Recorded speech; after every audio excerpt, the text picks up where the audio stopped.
Hello, guys and gals, me Mutahar, and judging by the title, yeah, dude, my cheeks are getting clapped today by fucking Sekiro, man. This is quite the game. Now, I made that little review type thing for Anthem, and you know, if I made it for that fucking crap fest of a title, I might as well make it for a game that I do actually enjoy and hate at the same time. Now, let me get this started. I played pretty much all the Souls games right now. I played Demon Souls, Dark Souls 1, 2, 3, Bloodborne, multiple times all the way through. In fact, they've become some of my favorite games.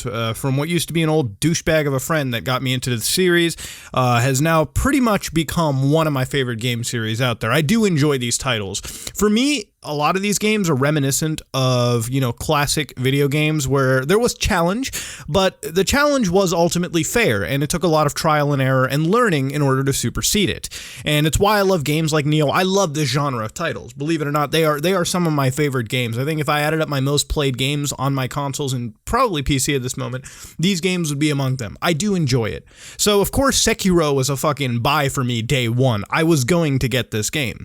Regardless of whatever I saw, I had to get FromSoft's title. It's one of those games that is always guaranteed to be quality to me.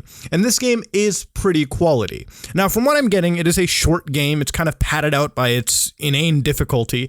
It's a game that is pretty much kind of like Souls to an extent. It's got a lot of similar mechanics, but it's a very different game nonetheless. The best way I can kind of describe it is it's a game that is very, very, very much in the vein of Nioh, except without, you know, a fucking university degree requirement on key management and a bit of stealth tossed in. It's actually far different than a Souls game, and to an extent, once you look past the base similarities, there is a fair bit different in it.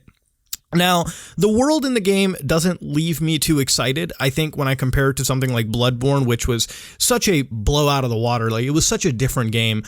Same thing with Dark Souls. Sekiro's world seems like it's not as diverse as I usually am with From Software titles. And I get it, it's not a Souls game. It's a game set in Japan, you know, ancient Japan right now, and I understand why it has to pretty much follow the aesthetic right there.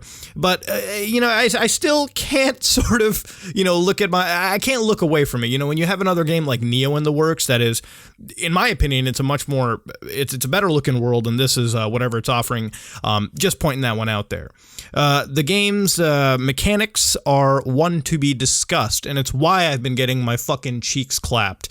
Now, this is probably the first FromSoft game that I'm not excited to play again. Usually by the time I finish any FromSoft game, I'm always hitting that New Game Plus, and I'm going through the game again. Like, I don't know, I just enjoy the games enough to be able to jump into them on a fucking second playthrough. This one, I want to finish it and fucking be done with it, you know, for a while, for a good while. Will I return to Sekiro one day? Probably so. But I gotta discuss some bullshit with this game for sure. And this is after, this video is the cause of 4 hours of losing to the same fucking boss, believe it or not. Now, the boss you're seeing on the screen over here is not my first fucking time fighting this boss. I think I started this boss probably at fucking 1 o'clock at night, and I played the game up until like 4, so around 3-ish hours. My head started hurting. I was fucking pissed. I don't know what it was, but I just kept face bashing my head against this wall. And it taught me that this game is not a game that you want to kind of play in a long marathon session. You want to fucking do it pieces by pieces, trust me. Now, at the core level, this boss wasn't exactly difficult. It's just when you're fucking 1.5 hours into the same bullshit over again, you make more mistakes than you can even think of. I woke up afterwards, I did a bunch of work, I came back to the game, I finally fucking beat this boss, which is why I'm so fucking happy to show you guys this footage right now.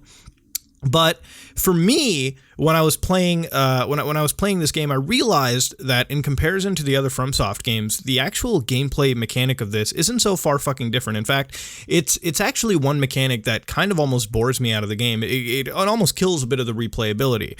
See, for those of you who don't know, okay, Dark Souls is a game where there is a lot a lot of different ways to play the game. You can build in so many different ways. There's so many different combinations you can use. Everything has some form of viability, and you can build like a fuck ton of builds and play with them through and through. Bloodborne, a little less than that. There are trick weapons, different types of weapons out there. The game is played more aggressively. And if Bloodborne was the more aggressive way of Souls, this is the fucking, we're gonna clap your cheeks if you don't fucking master the mechanic that is probably one of the hardest in any of our games. So let me get this started real quick. The actual way to win battles in this game is to fucking learn parries and deflect attacks, which is basically deflecting an attack or blocking an attack at the fucking perfect frame. Like, we're talking, it has to be frame number 50 fucking 2. If it's frame number 50 fucking 3 or 50 fucking 1, well, guess what? You just got hurt, motherfucker, and there ain't no living for you at the end of the day, okay? There ain't no fucking light at the end of the tunnel. You get hit more than a couple times, they give you the fucking Neo treatment. How about you get your cheeks clapped, motherfucker? This game is hard as shit. This game is a tough bastard to fucking play through.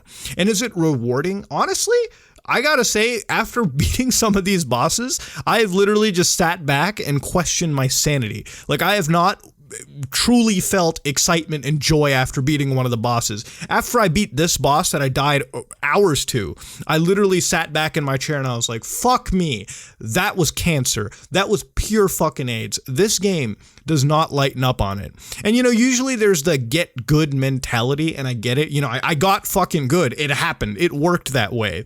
But the biggest problem that I have with this fucking game, and don't get me wrong, I do love Sekiro, I really do, but I probably rate this as my worst Soulsborne experience right now, just because at the core of looking at it, a lot of it is just deflect, deflect, deflect. Yeah, there are a bunch of other, you know, shuriken prosthetic weapons you can use, you know, firecrackers, shurikens, whatever, you know, typical ninja shit. But in this game, I almost find like that is a little bit more of a fucking hindrance sometimes.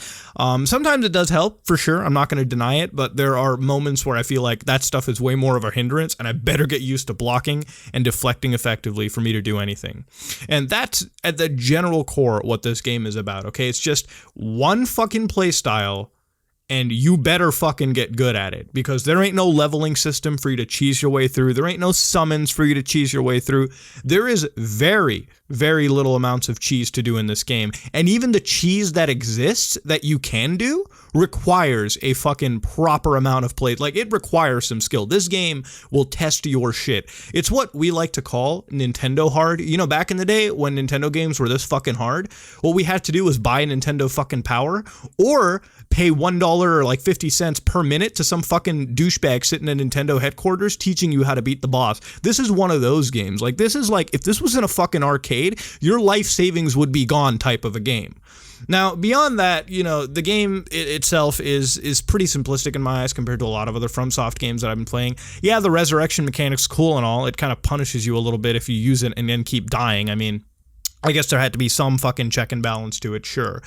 The game's story is not enthralling me at all. I mean, like, I know it, I'm getting it, but I'm just not too enticed by it. And for a game that is a little more heavier on the story side, you know, versus Bloodborne or Dark Souls, I expected it to be treated with a little bit more finesse than I would have gotten over here. Now, beyond Sekiro's one simple playstyle, the game is also pretty fucking short. Like, looking at just a boss list or talking to people out there who have beaten the game at this point, the bosses are there. You know, the core bosses are for sure there. There's a lot of mini bosses that you pretty much have to do because some of them do impede progress in the game, and a lot of them have items that will increase your maximum HP and your posturing system, which is how many blocks you can deflect over and over in rapid succession. Now, beyond that, going into the blocking real quick, I almost find that even the enemies are BS to an extent. There are some attacks that auto-lock onto my character, and it's so inconsistent in dodging them. I feel like the game's difficulty is so artificially weighted towards the enemy that it literally pits you against a fucking brick wall. Like, at this point, this game goes from fun and challenging to mentally fucking draining. And it is one of those games, and I kind of hate to say it, but at the end of the day, I do really like Sekiro. I think that, will I ever endorse this to somebody that has played a Souls game or is interested into their first FromSoft game? If this is your first From Software game, I highly recommend you play something like Bloodborne or Dark Souls 3 or Dark Souls 1. Play something like that. Fuck, play Demon Souls. That's a great game too. And then step into Sekiro, because this is sort of like a game designed for veterans of the series to an extent. This is a game that will require absolute perfect precision. And that's ultimately the core of it. I would recommend this to almost anyone who's interested in games like this. It's just when you're buying Sekiro, remember, this game is fucking terribly difficult. It's more difficult than I ever expected it to be. But will I beat it? Absolutely. Is it going to take me longer than usual? Probably. Am I going to be playing it pieces by pieces after how I fucking killed this boss after face rolling myself? Abso-fucking-lutely.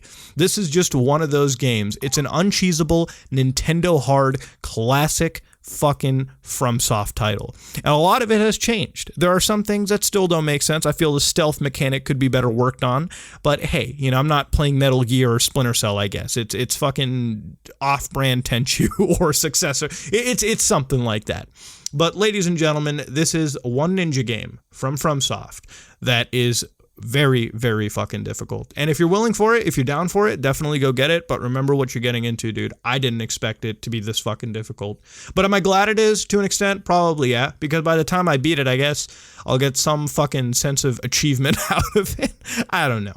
I'm probably going to go back to the Division 2 just to cool off for a bit. But anyways, ladies and gentlemen, if you like what you saw, please like, comment, and subscribe. Dislike if you dislike it. A little bit out and on a tangent with this video, but I had a lot to say about Sekiro anyways.